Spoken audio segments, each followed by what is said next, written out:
ultralight bikepacking and backpacking stove kits have really come a long way. But do you really need to break the bank to get a good kit? In this video, I explore one of the cheapest lightweight stove kits available. Stay tuned to see what's inside here. Let's do it.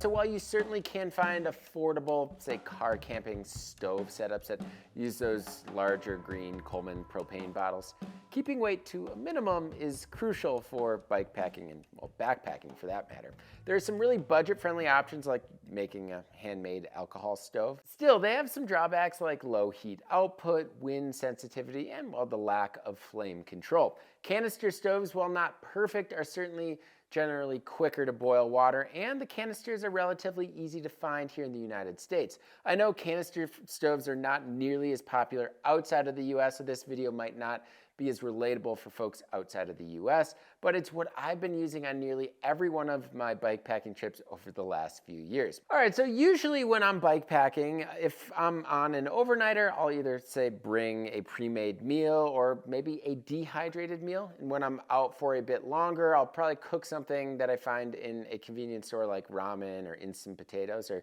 perhaps both.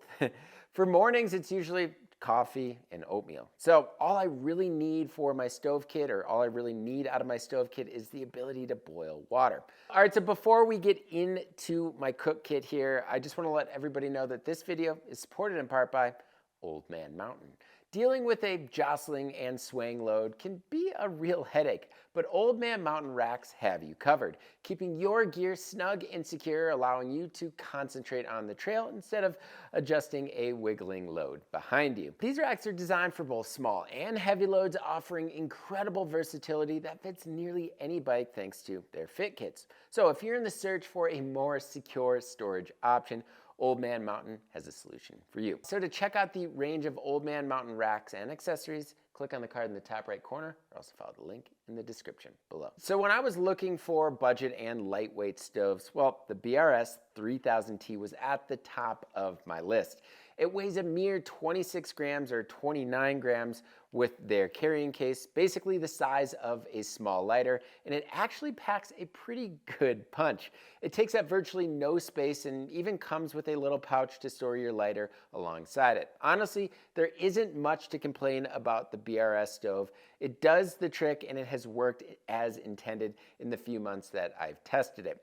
The stove has 3 legs that fold out to create a rather small platform for your pot. While this platform is smaller than some others, like say the Pocket Rocket 2, making it a bit tricky to kind of balance a bigger pot, it's perfect for a personal 600, 650, or 700 milliliter pot. Joe Cruz actually turned me on to this lightweight, tiny little thing, and he's actually spent a lot of time with his. Actually, he even lost one and just replaced it because it's so affordable.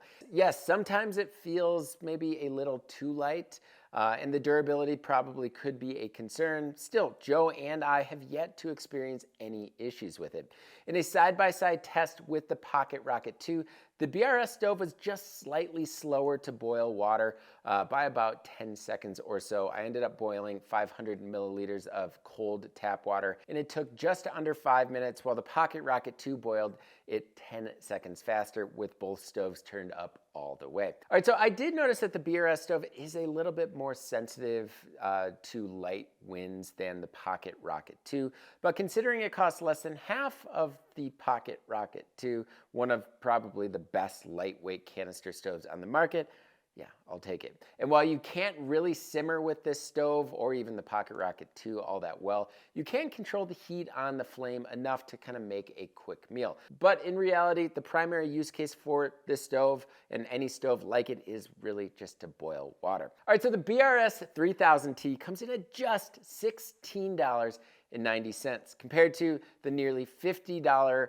Pocket Rocket 2. Yeah, that's a pretty good deal. All right, so next up in my budget cook kit is the Lixada 650 millimeter mug pot, or really whatever you want to call it. So I've been using a mug style pot like this for a few years now because, well, it's super easy to pack, it's lightweight, and it doubles as a drinking vessel for coffee or tea. All right, so out of the large range of pots that Lixada has, I ended up choosing this 650 milliliter pot for a few reasons. First, I usually boil, I don't know, roughly 500 milliliters of water, and having a bit of extra room, I'd say, above that water line so that the water can boil kind of helps reduce the risk of spilling and maybe burning you or whatever. But really the big reason here was that there are markers not only on the outside, but on the inside of the pot. So from what I've read in reviews, the 550 milliliter pot actually doesn't have these markings at all, making it actually really difficult to kind of measure how much water is in the pot. So the pot comes with a carrying case, a lid, and some foldable side handles, making it very packable and light. It weighs just 126 grams with the case and 113 grams without. The pot is big enough to house most of my cook kit, including that BSR stove, a 4-ounce canister, which usually lasts me about 5 days for one person, and a small pot gripper. The pot gripper is really actually not really a pot gripper. It's just this little pack towel. The gripper kind of helps prevent everything from rattling inside, but also serves as kind of a holder when the mug is hot. So the pot does a pretty good job of dispersing heat and cools rather quickly. The lid stays on for the most part and is really easy to remove.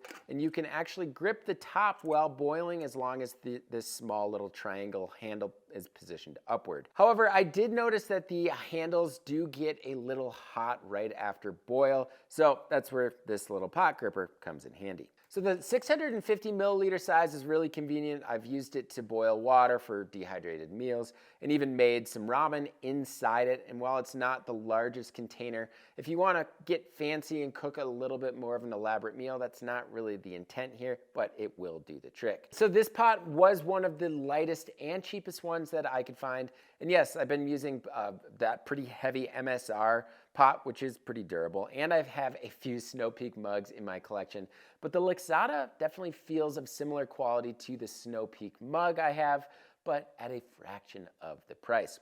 So the Lixada 650 milliliter pot comes in at $26.99. All right, so rounding out my cook kit is a Spork, and while it might seem like a funny subject to talk about, it's essential. It's a very essential part of my cook kit. So I've been using a regular REI Spork for years, maybe a decade, I don't know. It's always got the job done, and I bought it forever ago. But when I saw Joe and Miles carrying these long Sporks in Arizona back in January, I was like, all right, I get it. I'll try one out. And here we are. So the Tito Thai Long Spork comes in at 15 grams and is nearly 22 centimeters long, or about 8.5 inches. The size is really nice for kind of keeping your hand clean when you're actually eating out of, say, a large dehydrated meal container or even just a mug.